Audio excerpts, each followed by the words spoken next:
मैं आपसे विनती करती हूँ महारानी, मुझे बता दीजिए मेरा पुत्र कहाँ है, उसे मुझसे मत छीनिए। ये क्या कह रही है तू? मुझे कैसे ज्ञात होगा कि गरुड़ कहाँ है?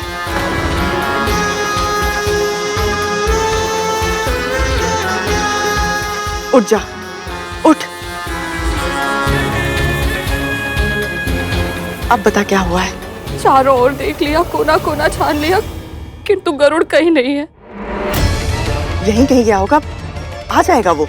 कहीं भी हो, मेरी पुकार सुनते ही क्षण भर में लौट आता है वो, किंतु आज उसे पुकारते पुकारते मेरा कंठ बैठ गया, मेरा पुत्र नहीं आया। मुझे डर लग रहा है महारानी, कहीं वो किसी ऐसे स्थान पर तो नहीं चला गया जहाँ उसे अपनी माँ की पुकार सुनाई ना दे रही हो। ऐसा कौन सा स्थान हो सकता है?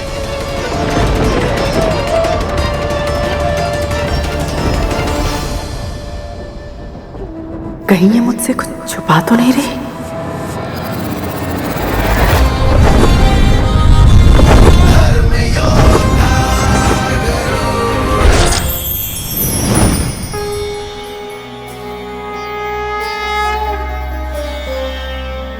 आपके दर्शन करके मैं धन्य हुआ। मेरा प्रणाम स्वीकार कीजिए चंद्रदेव। तुम असंभव को संभव बनाना चाहते हो गरुड़, किंतु जिस कारण से तुमने इतनी कठिन यात्रा करने की ठानी है वो अत्यंत पवित्र है, इसलिए मैं तुम्हें आशीर्वाद देता हूँ। विजय भव। धन्यवाद चंद्रदेव।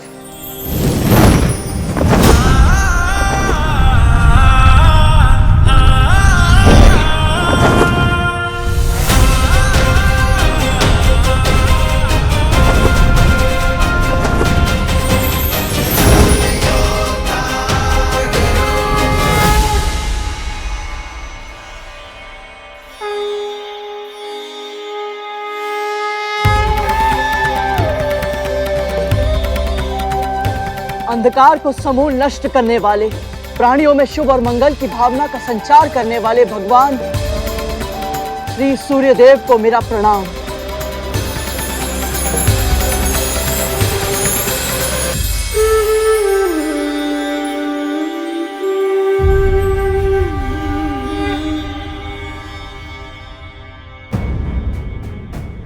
ये तो गरुड़ है, मेरा छोटा भाई। कौन है ये जो सूर्यदेव के रथ का संचालन कर रहे हैं? ये मुझे देखकर इतने भावुक क्यों हो गए और मुझे इनसे एक विचित्र सा जुड़ाव क्यों अनुभव हो रहा है? लगता है तुम्हारा उचित स्थान यहाँ नहीं कहीं और है। क्षमा करें सूर्यदेव, किंतु मैंने प्रण लिया है कि जब तक मैं वो कारण पता नहीं लगा लेता जिसके लिए मेरी माँ को अपना जीवन दासी बनकर व्यतीत करना पड़ रहा है, मैं उन्हें अपना मुख नहीं दिखाऊंगा। पुत्र हो तो ऐसा।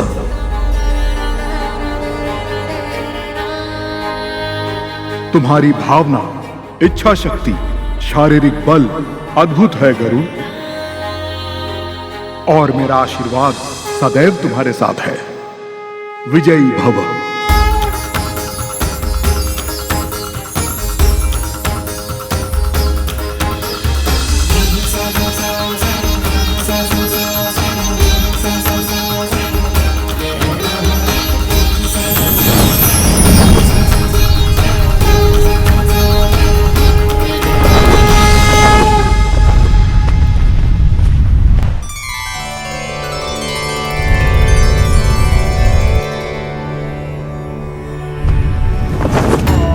स्वर्ग इतना सुंदर स्थान है पुत्र, कोई एक बार वहां चला जाए तो फिर कभी वहां से बाहर आना ही नहीं चाहता।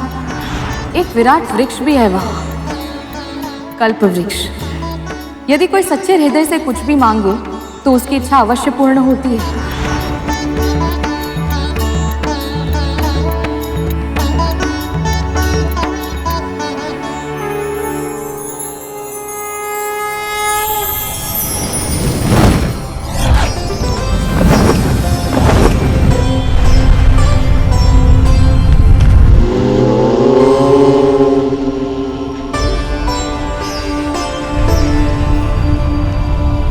भूलोक के ऊपर तीसरा लोक है महरलोक।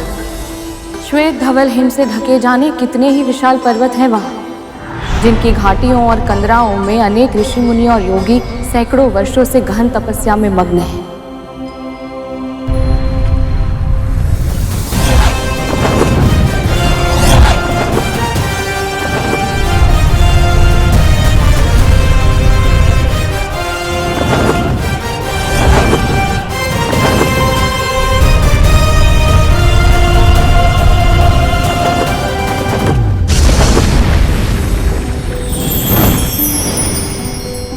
जनलोक पितामह ब्रह्मा के सबसे बड़े पुत्रों सनक, सनातन, सनंदन और सनत कुमार का निवास स्थान है। ना इन्हें कोई भौतिक कामना है, ना ही आध्यात्मिक इच्छा।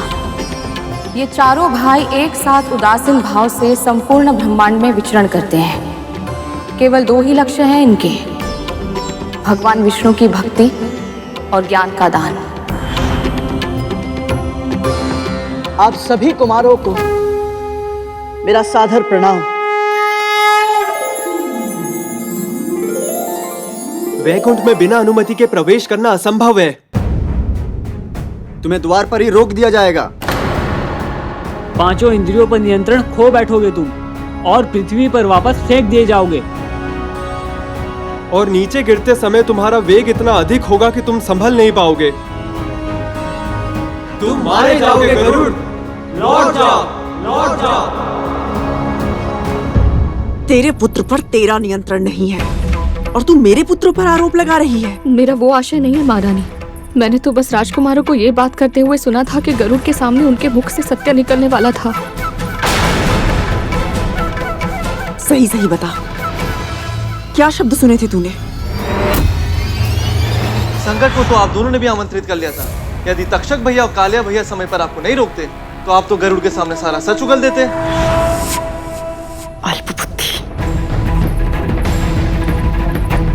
गरुड़ को हमारी शर्त के बारे में नहीं पता था, इसलिए मेरा मन कहता है वो कहाँ हो सकता है ये जानने के लिए हमें आपके पुत्रों से बात करनी ही होगी। अगर अपना भला चाहती है तो प्रार्थना कर कि गरुड़ को कुछ न पता चला हो, वो किसी सामान्य कार्य से गया हो और शीघ्र ही लौट आए। कहाँ है तू गरुड़? मेरे मन में ऐसे विचित्र प्रश्न क्यों उठ रहे हैं कि कहीं तेरे प्राण संकट में तो नहीं? तुम मारे जाओगे गरुड़। अपना कर्म करते समय यदि भाग्य मुझे मृत्यु की ओर ढकेल दे, वैसे मृत्यु भी मुझे सहर्ष स्वीकार है ऋषिवर। और वैसे भी यदि मैं अपनी मां को दास्ता की बेड़ियों से मुक्त नहीं करा पाया तो मेरे जीवन का क्या ही लाभ। तुम्हारी मातृभक्ति अद्भुत है गरुड़। हम तुम्हें आशीर्वाद देते हैं गरुड़। विजयी भव, विजयी भव।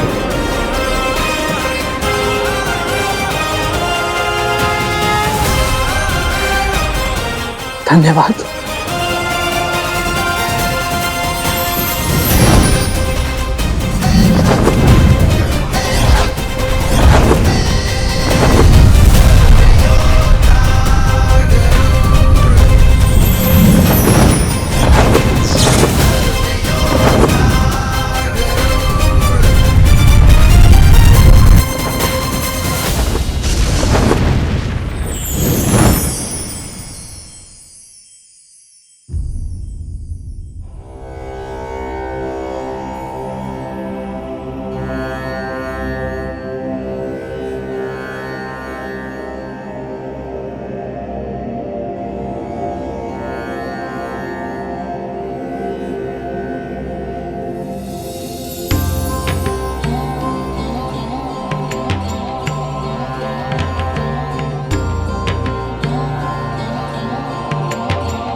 ये सुनहरी आभा तुझे तेरे पिता से ही मिली है। उनके बारे में और बताइए ना। परम पिता ब्रह्मा के मानस पुत्र हुए महर्षि मरीचि और उनके पुत्र हुए तेरे पिता ऋषि गणों में श्रेष्ठ प्रजापति कश्यप। उन्होंने अपने कुल के विस्तार के लिए देव, दानव, पशु, पक्षी, वृक्ष, कीट आदि की रचना की। समस्त संसार में जो कुछ भी चेतन है, जो एक, दो या अनेक पैरों पर चलता, तैरता या उड़ता है, उन सब का अस्तित्व तेरे पिता की तप शक्ति से ही संभव हुआ है। वो सदा परम ब्रह्म में रहते हैं। इसलिए उन्हें सत्यलोक में एक विशेष स्थान प्राप्त हुआ है। पिताजी,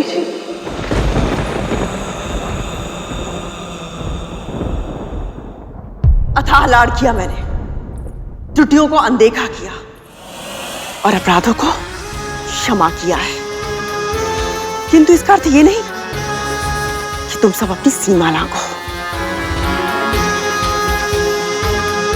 इस महल के कुछ नियम हैं और उन सब नियमों का पालन तुम सबको करना पड़ेगा,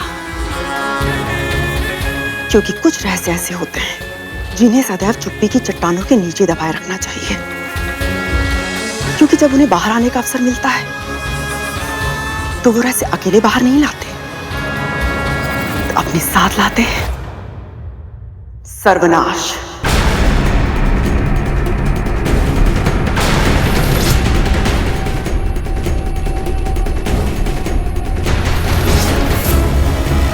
आपके पुत्रों को बड़ी से बड़ी चट्टानों के नीचे रेंग कर अपने शिकार को दबोचने का अभ्यास है मां। उन चट्टानों को पलटना हमारा स्वभाव नहीं है, ये आप जानती हैं। तक्षक भैया सत्य कह रहे हैं मां, हमने कोई नियम नहीं तोड़ा है और ना ही कोई रहस्य उजागर किया है। अवश्य इस दासी ने आपके कान भरे हैं हमारे विरुद्ध। केवल इतना बता दीजिए राजकुमार कि आज जब आप सब खेल रहे थे तो वहां क्या हुआ था?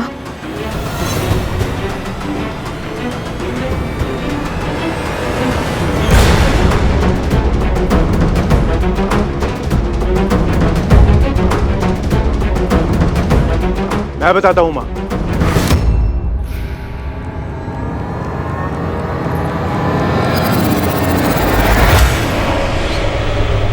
वो दासी पुत्र हमसे मित्रता करने का प्रयास कर रहा था मां। खेलते खेलते गेंद मानक पर्वत की मायावी मणियों में फंस गई और हमारे आदेश के बिना ही वो गरुड़ उसे ले आया और कहने लगा कि उसे हम बड़े भाइयों की सेवा करनी है, परंतु हमने उसकी चाटुकारिता पे ध्यान नहीं दिया मां और कह दिया कि हमसे संबंध बढ़ाने का प्रयास ना करे वो, है ना? भैया सत्य कह रहे हैं माँ। हाँ माँ, भैया सत्य कह रहे हैं। हाँ माँ, सत्य कह रहे हैं।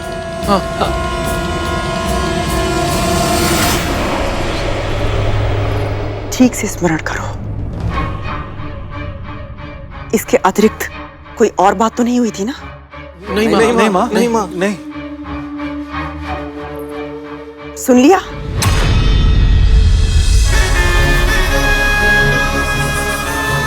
अब तो तुझे विश्वास हो गया ना कि तेरे पुत्र के लुप्त होने का कारण मेरे पुत्र नहीं है। यदि तक्षक भैया और कालिया भैया समय पर आपको नहीं रोकते तो आप तो गरुड़ के सामने सारा सच उगल देते। माँ, वैकुंठ है कहाँ? कितनी दूर है? और वहां कैसे जा सकते हैं माँ? मैंने सुना था राजकुमार गरुड़ को कोई सत्य बताने वाले थे। सत्य क्या था? क्या उसका संबंध वैकुंठ से है? पुत्र गरुड़, ये क्या कर रहे हो? अपने उद्देश्य को भूलकर तुम यहां क्यों रुक गए? एक बार किसी कार्य को करने का निश्चय कर लो तो फिर मन को भटकने नहीं देना चाहिए। जाओ और अपने लक्ष्य को पूरा करो।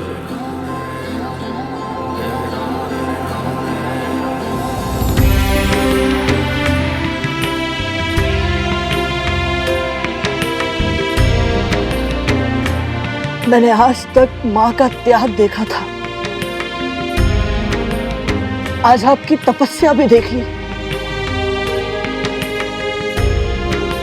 अब मेरा निश्चय और भी दृढ़ हो गया है। मैं ऐसा पुत्र बनूंगा जिस पर आप दोनों को गर्व होगा।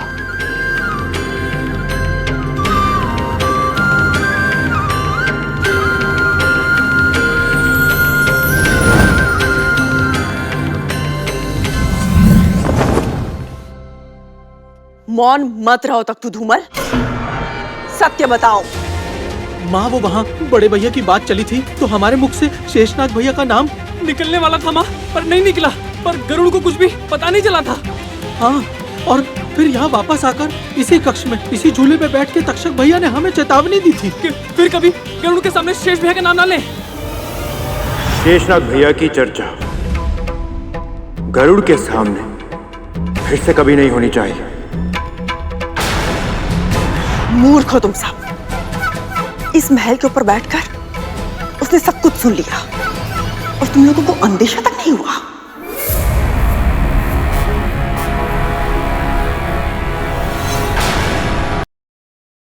सदैव बुरी होती है विंता। आज तेरे पुत्र ने अति की बुद्धि लगाई है और अब वो अति का साहस दिखाने का प्रयास कर रहा है। उसे क्या लगता है शेषनाग से सत्य निकलवाना इतना आसान है? मिलना तो दूर, वो वैकुंठ के द्वार तक नहीं पहुंच पाएगा।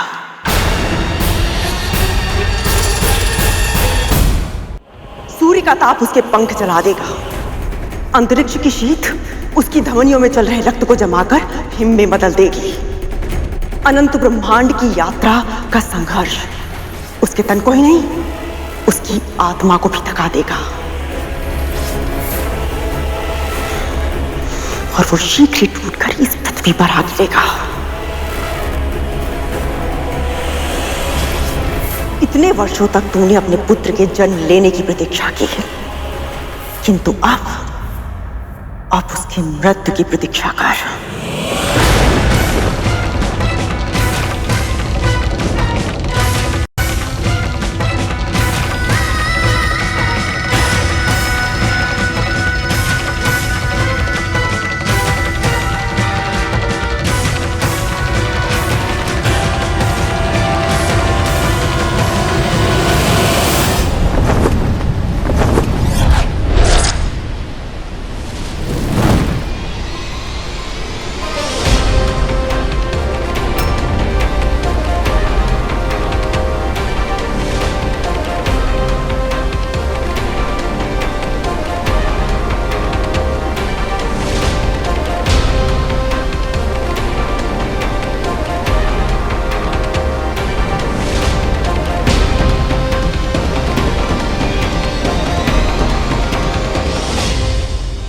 विरजा नदी उल्टी बहती है, वही वैकुंठ से पहले अंतिम अवरोध है।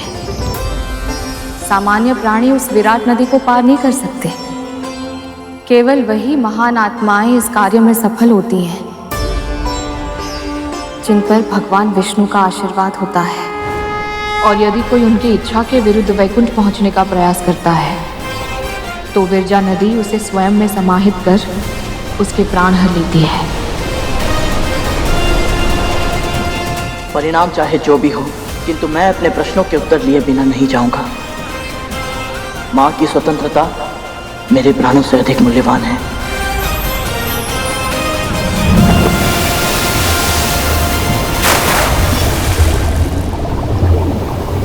गरुड़,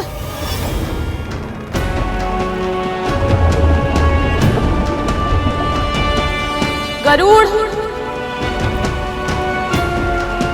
गरुड़ मुझे छोड़कर नहीं जा सकता। मेरा पुत्र तो मेरे मन की बात बिना कहे ही जान जाता है, तो वो मुझे छोड़कर कैसे जा सकता है? गरुड़, पुत्र कहाँ है तू?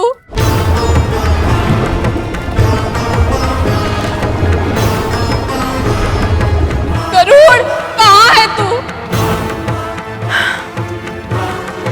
दिन रात में एक ही पहली गाल खोजती थी कि उसे अपने नियंत्रण में कैसे करूं, किंतु अब उसकी आवश्यकता ही नहीं है। यदि सच में गरुड़ वैकुंठ के रास्ते पर गया है तो समझो वो कांटा मेरे मार्ग से सदैव सदैव के लिए हट गया है।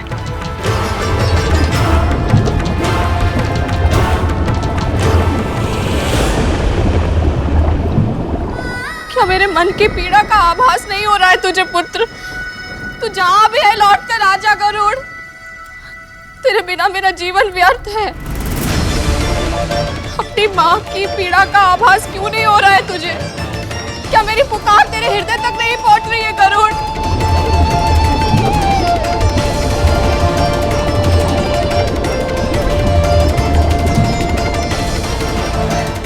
आजा गरुड़, लौट कर आजा।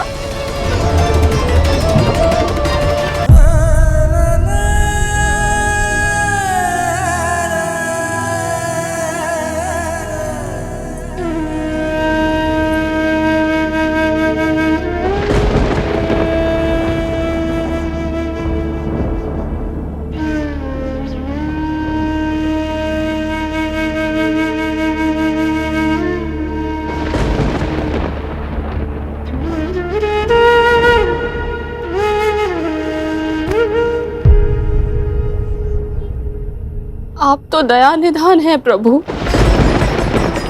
संकट में अपनी भक्त का साथ मत छोड़िए। मैं अपने पुत्र के बिना जीवित नहीं रह सकती श्री विष्णु।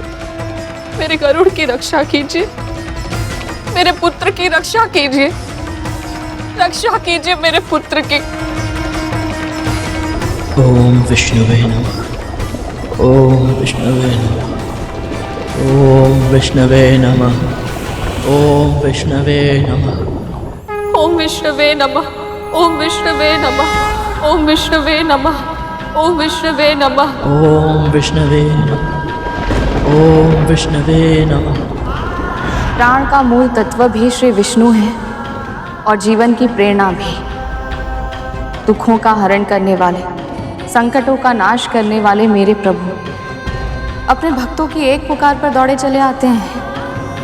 जो उनकी आराधना करते हैं, भगवान विष्णु सदैव प्रत्येक परिस्थिति में उनकी रक्षा अवश्य करते हैं। ओम विष्णुवे नमः, ओम विष्णुवे नमः, ओम विष्णुवे नमः, ओम विष्णुवे नमः, ओम विष्णुवे नमः, ओम विष्णुवे नमः, ओम विष्णुवे नमः, ओम विष्णुवे नमः, ओम विष्णुवे नमः, ओम विष्णुवे नमः।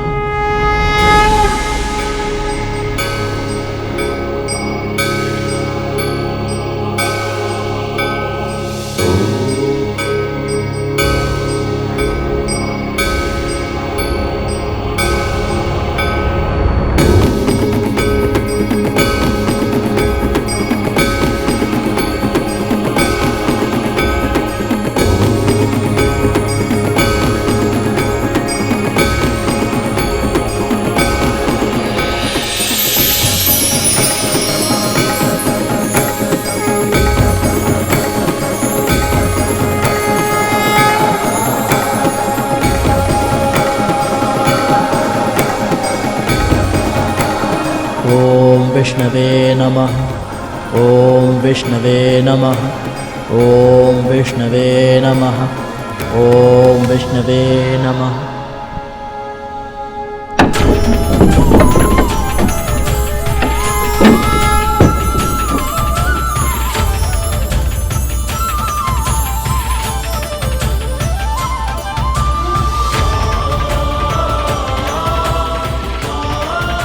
ओम विष्णवे नमः, ओम विष्णवे नमः, ओम विष्णवे नमः, ओम विष्णवे नमः, ओम विष्णवे नमः, ओम विष्णवे नमः, ओम विष्णवे नमः, ओम विष्णवे नमः, ओम विष्णवे नमः, ओम विष्णवे नमः, ओम विष्णवे नमः, ओम विष्णुवे नमः, ओम विष्णुवे नमः, ओम विष्णुवे नमः।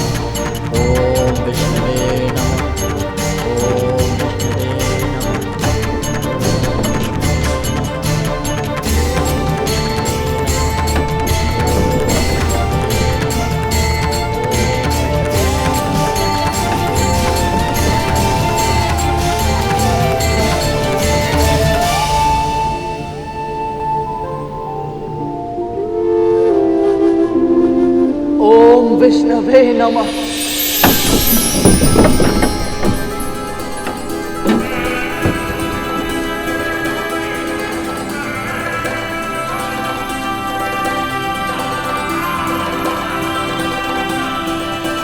ओम विष्णुवे नमः। 7 लोगों की यात्रा पूर्ण करके यहाँ आया, अपने उद्देश्य को पूरा किए बिना वापस नहीं जा सकता। मैं अपने लक्ष्य में सफलता अवश्य प्राप्त करूंगा ताकि अपने प्रण की लाज रख सकूं।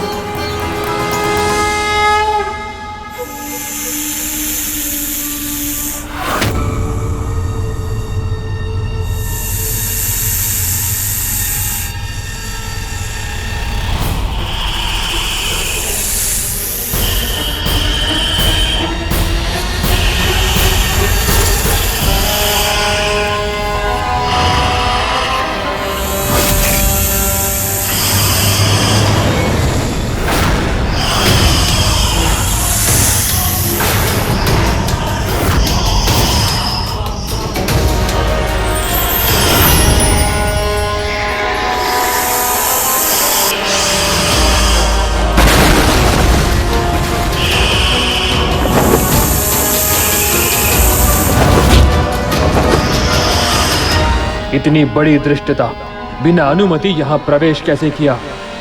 जब तक मैं अपना प्रण पूर्ण नहीं कर लेता मैं पीछे नहीं हटूंगा।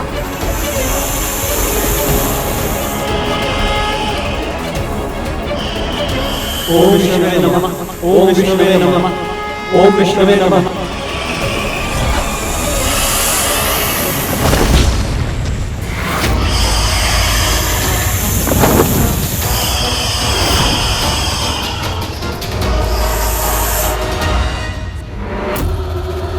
तू कितना भी प्रयास कर ले कद्रू, नियति से जीतना संभव नहीं है। होनी तो होकर ही रहती है।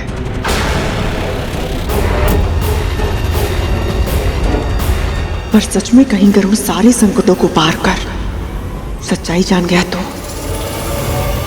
मैं महर्षि कश्यप की पत्नी विद्या समस्त जग के पालन श्री विष्णु का आह्वान करती हूँ।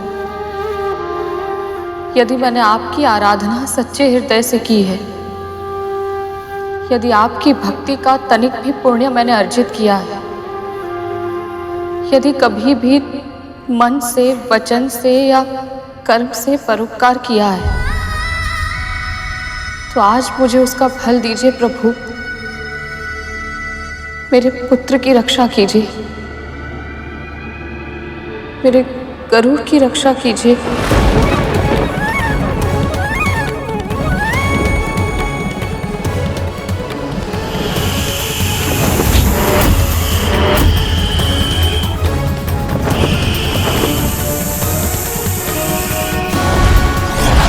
ओम विष्णवे नमः, ओम विष्णवे नमः, ओम विष्णवे नमः, ओम विष्णवे नमः।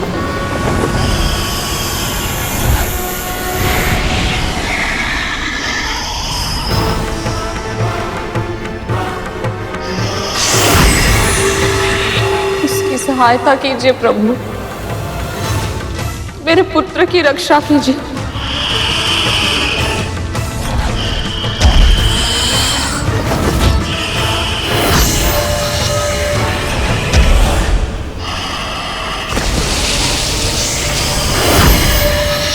उसने आपके धाम वैकुंठ में प्रवेश करने का प्रण लिया है, इसके लिए उसे दंड मत दीजिए।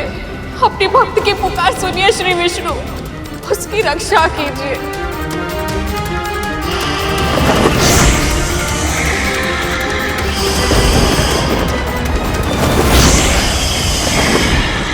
उसकी सहायता कीजिए प्रभु, मेरे पुत्र की रक्षा कीजिए, रक्षा कीजिए मेरे पुत्र की।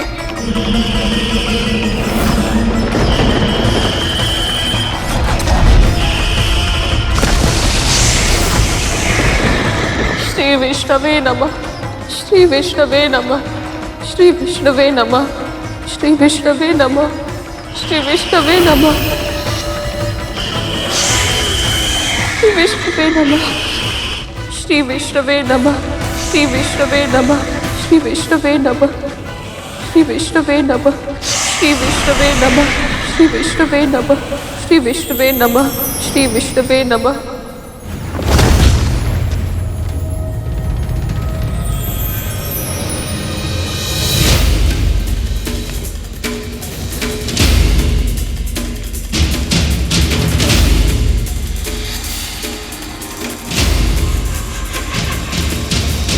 क्या संबंध है तुम्हारा विंता माँ से? ब्रह्मपुत्र कश्यप और दक्ष प्रजापति की पुत्री मां विंता का पुत्र हूं मैं, गरुड़।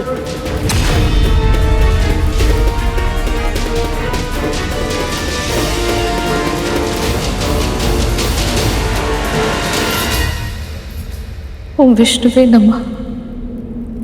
ओम विष्णुवे नमः। ओम विष्णुवे नमः। ओम विष्णुवे नमः। ओम विष्णुवे नमः। ओम विष्णुवे नमः। ओम विष्णुवे नमः। ओम विष्णुवे नमः। ओम विष्णुवे नमः। ओम विष्णुवे नमः।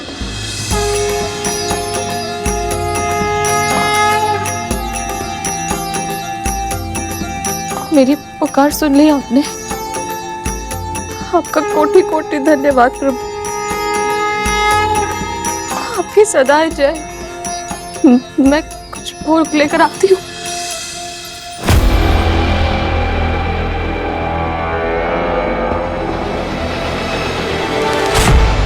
तेरा पुत्र जीवित है, इसका अर्थ ये नहीं कि वो जीवित लौट भी पाएगा। दीदी, महारानी, ऐसा मत कहिए। आपको जो दंड देना है आप मुझे दीजिए। अपने क्रोध का पात्र मेरे पुत्र को मत बनाइए। संसार का नियम है, हर कर्म का प्रतिकर्म होता है।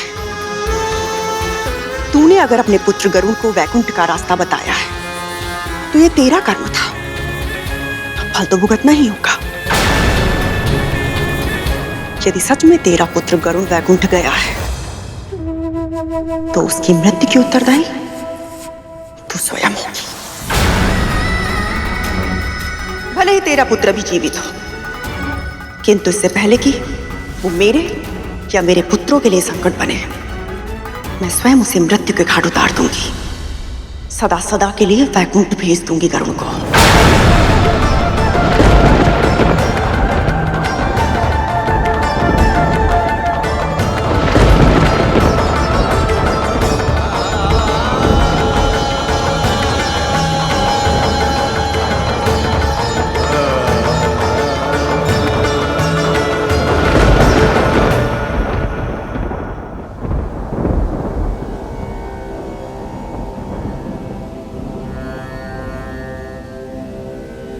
मां ने वैकुंठ के विषय में जितना मुझे बताया था, ये स्थान तो उससे भी अधिक विशेष है।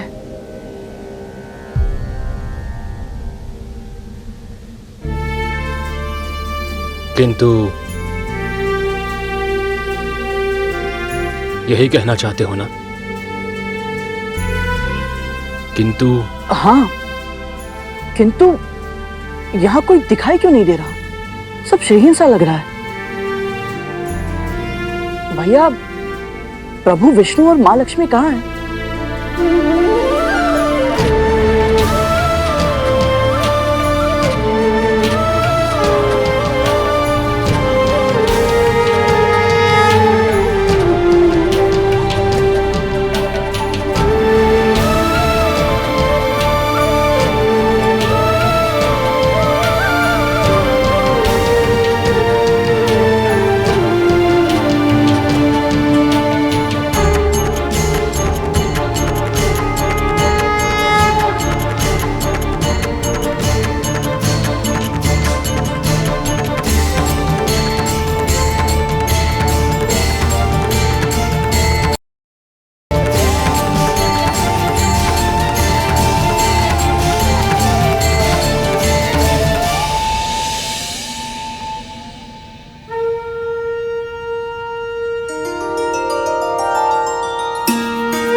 विराट पुरुष सर्वशक्तिमान है, विराट पुरुष सर्वशक्तिमान है। जनार्दन विष्णु महान है, जनार्दन विष्णु महान आपको मेरा प्रणाम, आपको मेरा प्रणाम, बारंबार विनीत प्रणाम।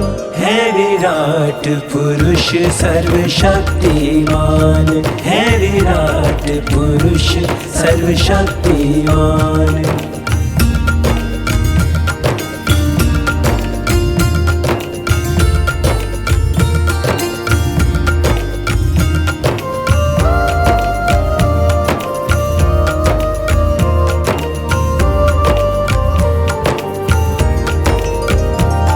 कल्याण सभी का करते हैं,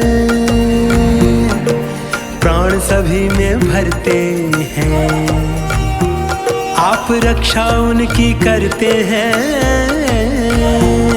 जो ध्यान आपका धरते हैं। 14 भुवन में न्यारा सबसे उत्तम आपका धाम। है विराट पुरुष सर्वशक्तिमान, है विराट पुरुष सर्वशक्तिमान।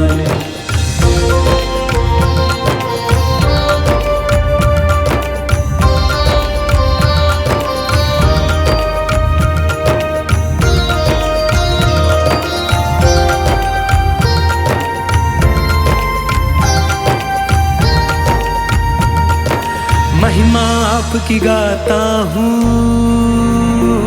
चरणों में शीश नवाता हूँ, मन में धारिय छवि मनोहर, धन्य स्वयं को पाता हूँ।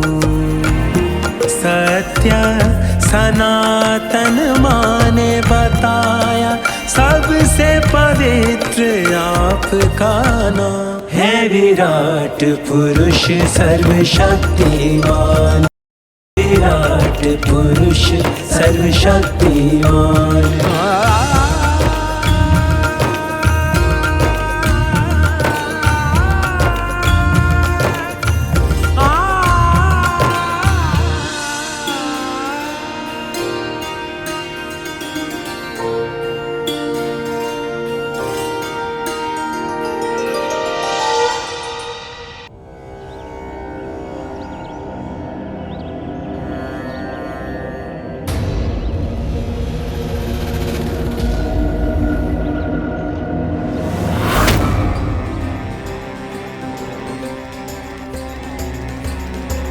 पुत्र के वियोग में कहीं इसने अपना मानसिक संतुलन तो नहीं खो दिया?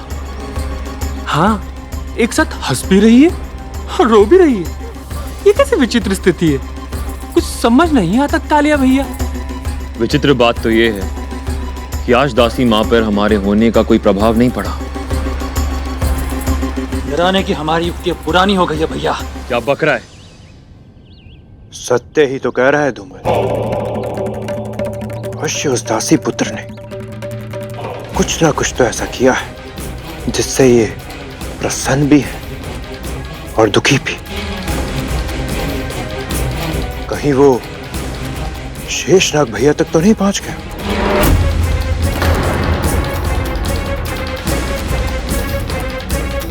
यह असंभव है भैया, और अगर ऐसा हो भी जाता है तो आपको क्यों लगता है कि हमारा सगा बड़ा भाई हम नागों को छोड़ के एक पक्षी का पक्ष लेगा?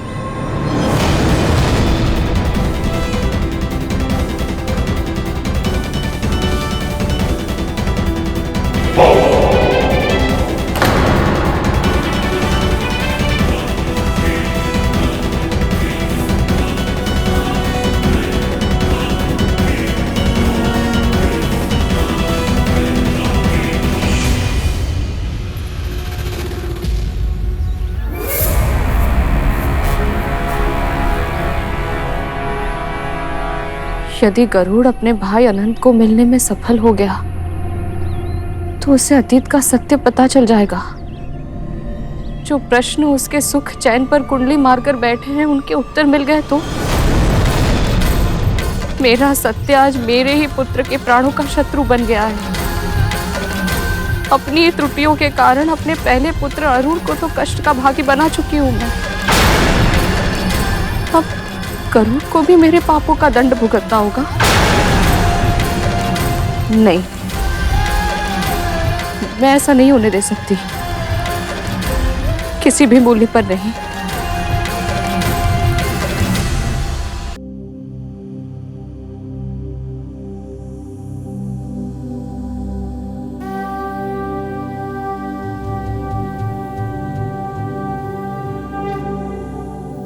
तुम्हारे भीतर छोटी माँ के गुण हैं।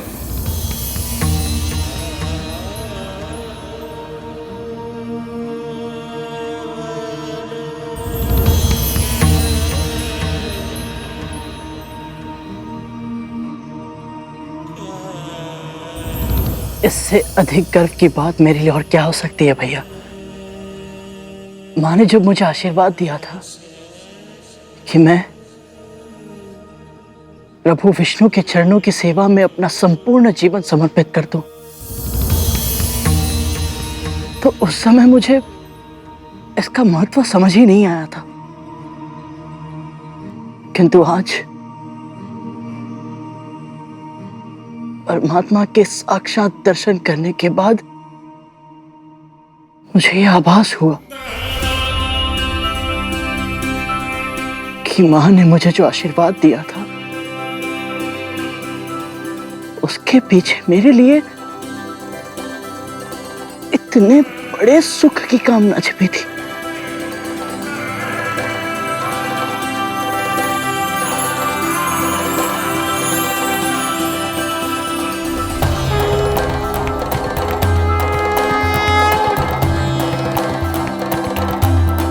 भैया, परमपिता के दर्शन तो आपने करवा दिए, किंतु मां लक्ष्मी कहाँ है?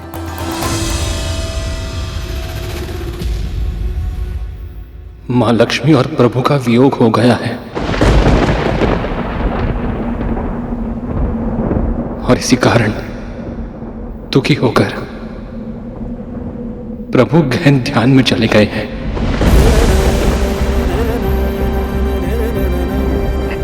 क्या? किंतु कैसे भैया?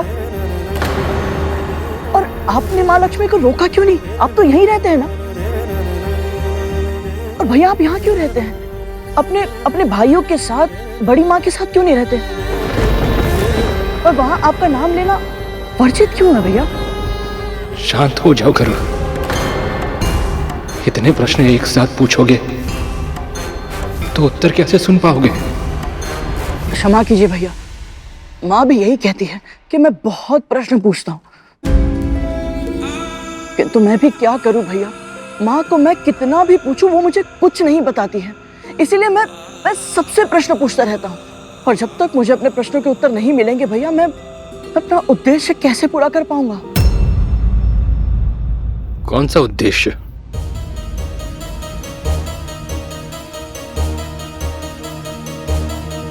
मेरे जीवन का एकमात्र उद्देश्य है अपनी माँ को आपकी माँ की दास्ता से मुक्त कराना। और इसीलिए मुझे जानना है भैया कि माँ बड़ी माँ की दासी बनी कैसे? भैया, आप तो सबसे बड़े हैं, मेरी अपेक्षा केवल आपसे है भैया। क्या आप भी मुझे सत्य नहीं बताएंगे? जटिल प्रश्नों के उत्तर सरल नहीं होते गरुड़। जिस सत्य को तुम जानने का प्रयास कर रहे हो उसे समझ पाने के लिए तुम्हें और भी बहुत कुछ जानना होगा। उनके अतीत का संसार जानना होगा तुम्हें, उनकी परिस्थितियों को अनुभव करना होगा। तब समझ पाओगे तुम कि उन दोनों ने वो मार्ग क्यों चुना जिस पर चलकर वो आज इस स्थिति तक पहुंची हैं। ये कहानी बहुत लंबी है गरुड़। मेरा संपूर्ण जीवन भी इस पहेली को सुलझाने में क्यों ना लग जाए, मैं वो मूल्य चुकाने के लिए भी तैयार हूं।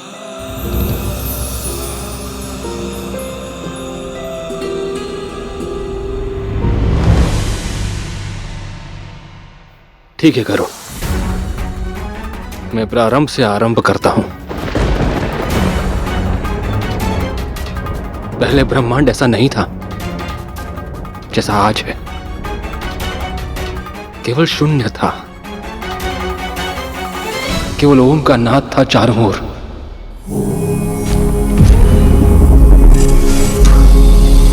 बढ़ते बढ़ते ये नाद इतना तीव्र हो गया कि इसके आवेग से शून्य को चीरते हुए प्रकट हुआ क्षीर सागर, और उस क्षीर सागर के मध्य प्रकट हुए परमपिता विष्णु।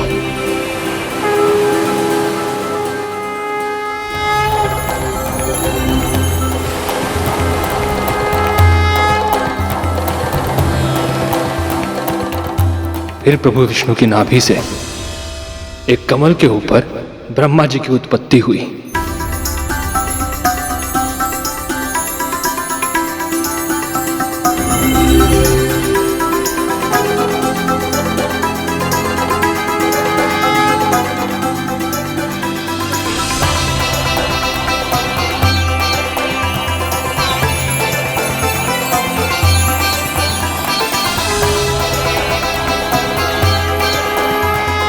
हे नारायण,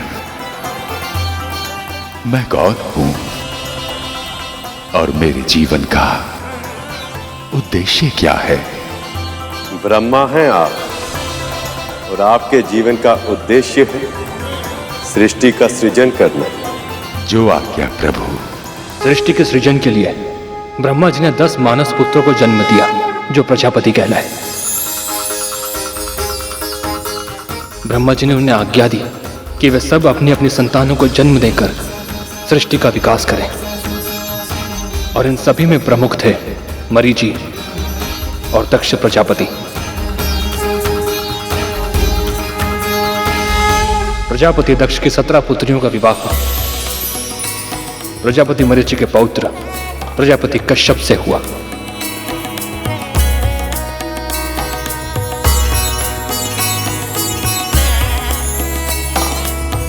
इनमें अदिति से देवताओं का और दिति से दानवों का जन्म हुआ। किंतु भैया, एक पिता की इतनी अलग अलग प्रकार की संतान है, ये कैसे संभव है?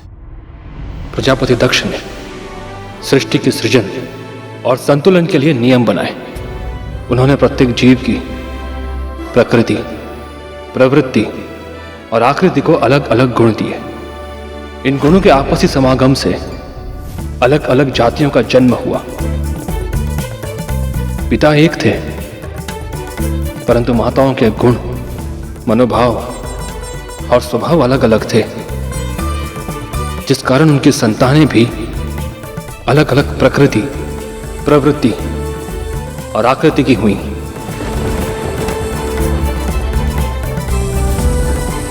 आदित्य और दिति की संतानें तो एक दूसरे से बिल्कुल ही विपरीत स्वभाव की थीं। देवताओं में सत्व और रजस गुण थे, जबकि दानवों या असुरों में रजस गुण होते हुए भी तमस गुण की प्रधानता थी। आसुरी प्रवृत्ति प्राणी को शांत नहीं बैठने देती। उसका मन सदैव इसी में लगा रहता है कि कैसे वो किसी से कुछ छीन ले, दूसरों को कष्ट पहुंचाए, सभी कुछ नष्ट कर दे। उनके इसी विनाशकारी स्वभाव के कारण उनका युद्ध देवताओं से होने लगा, और समय के साथ साथ ये देव असुर महासंग्राम में बदल गया। असुर केवल अपनी शक्तियों का फुहड़ प्रदर्शन करना जानते थे, जबकि देवता देवराज इंद्र के नेतृत्व में संगठित थे और कौशल के साथ दैवीय शस्त्रों से युद्ध करते थे। असुर बार बार हारने लगे। इसी कारण उनकी माता दिति स्वयं को अपमानित अनुभव करने लगी, और दूसरी ओर देवताओं की माता आदिति, उनका सम्मान दिन प्रतिदिन बढ़ने लगा, क्योंकि उनके पुत्र बलशाली थे, गुणकारी थे। देवी आदित्य की, देवी आदित्य की, देवी आदित्य की, देवी आदित्य की, देवी आदित्य की।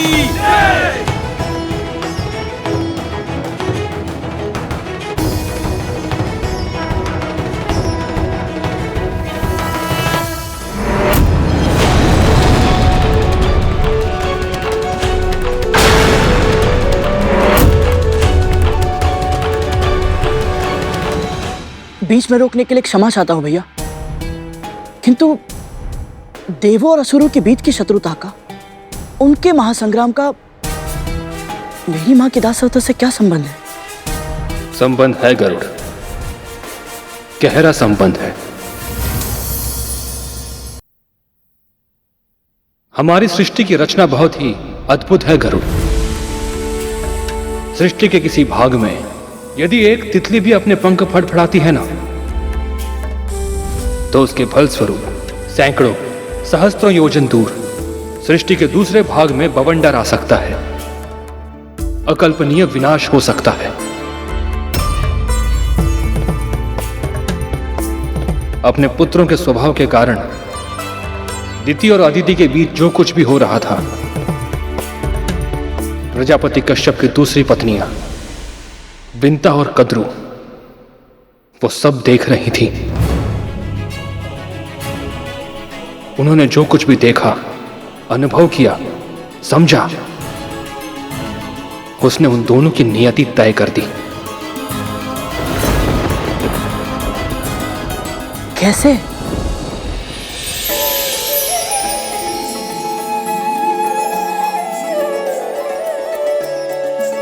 आज जीत के दिखाओ तो मानू। अभी दौड़ समाप्त नहीं हुई दीदी।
कैसे जीत जाती हो तुम विंता?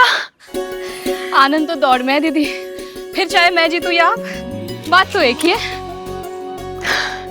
सच कहा तुमने, असली माँ तो फल का नहीं कर्म का होता है। तुम्हारी यही बातें मेरा मन मोह लेती है। बस बस दीदी, प्रशंसा अभिमान को जन्म देती है और मैं नहीं चाहती कि मैं कभी भी अपने नाम से विपरीत आचरण करूं। सदैव विनीत रहूं, यही इच्छा है मेरी। लो, हम कर्म की बात कर रहे थे, किंतु वो कर्म करना भूल गए जिसके लिए हम यहाँ आए हैं। मैं पूजा की सामग्री तैयार करती हूँ और मैं चंदन घिसकर लेप बना लेती हूँ। भी नहीं, चंदन घिसने का कार्य परिश्रम का होता है, वो मैं कर लूंगी। तुम्हारे ये फूल से हाथ केवल प्रभु पर फूल चढ़ाने का कार्य करेंगे। इन प्यारे से हाथों को मैं कभी कोई कष्ट नहीं होने दूंगी। पर दीदी आप... नहीं, अपनी दीदी का आदेश नहीं मानोगी? ठीक है।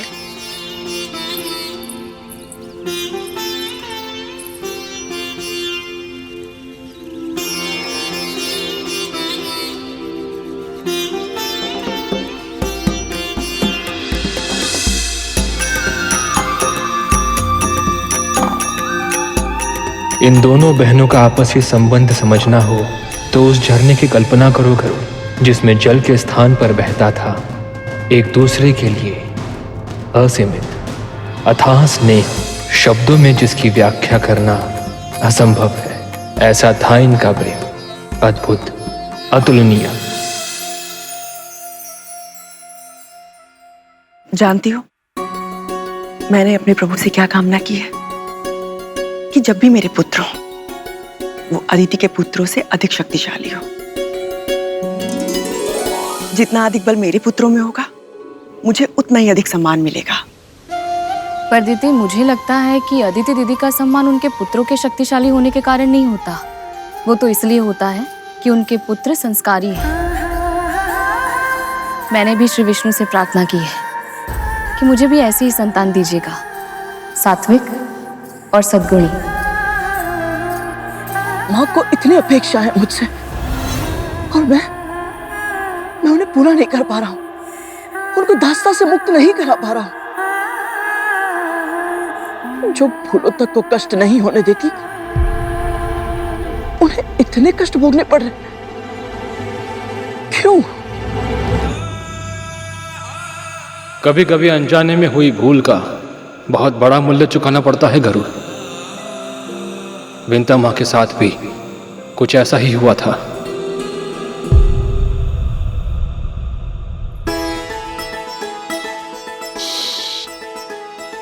कितने सुंदर पंख हैं इसके। ओहो दीदी, इसके देखने, सुनने और सूंघने की क्षमता बहुत अधिक होती है। आप नहीं पकड़ पाओगी इसे। बोल तो ऐसे रही हो कि जैसे तुम पकड़ सकती हो। मेरी इच्छा होती तो अवश्य पकड़ लेती, पर दीदी मुझे किसी को बंदी बनाना अच्छा नहीं लगता। सभी को स्वतंत्र रहने का, स्वच्छंद घूमने फिरने का अधिकार तो होना ही चाहिए ना। बहाने बनाकर ना बात को टालो नहीं। सच तो ये है कि तुम इस तितली को पकड़ ही नहीं सकती। तो लगाओ शर्त। यदि मैंने इसे पकड़ लिया तो? जो तुम कहोगी मैं तुम्हें बनाकर खिलाऊंगी। सच? तो लग गई शर्त।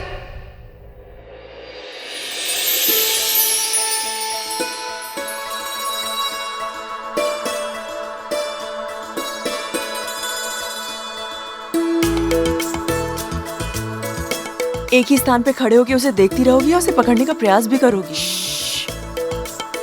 वो श्वेत पुष्प देख रही हो? उस पर उसके बैठने की प्रतीक्षा कर रही हूँ। तुम्हें कैसे पता कि वो उस पे बैठेगी या नहीं? यदि नहीं बैठी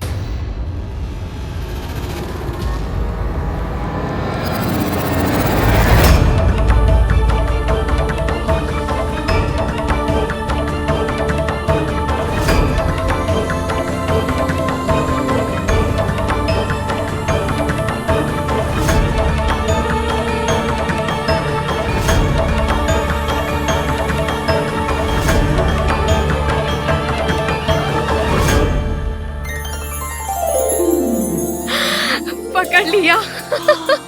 बोलो दीदी, मानती हो अपनी हार? हाँ हाँ मान गई। तुम जीत गई और मैं हार गई।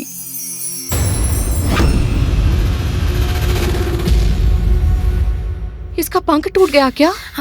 क्षमा करना तितली, तुम्हारी वेदना का पता ही नहीं चला। अनजाने में बहुत बड़ा अपराध हो गया मुझसे।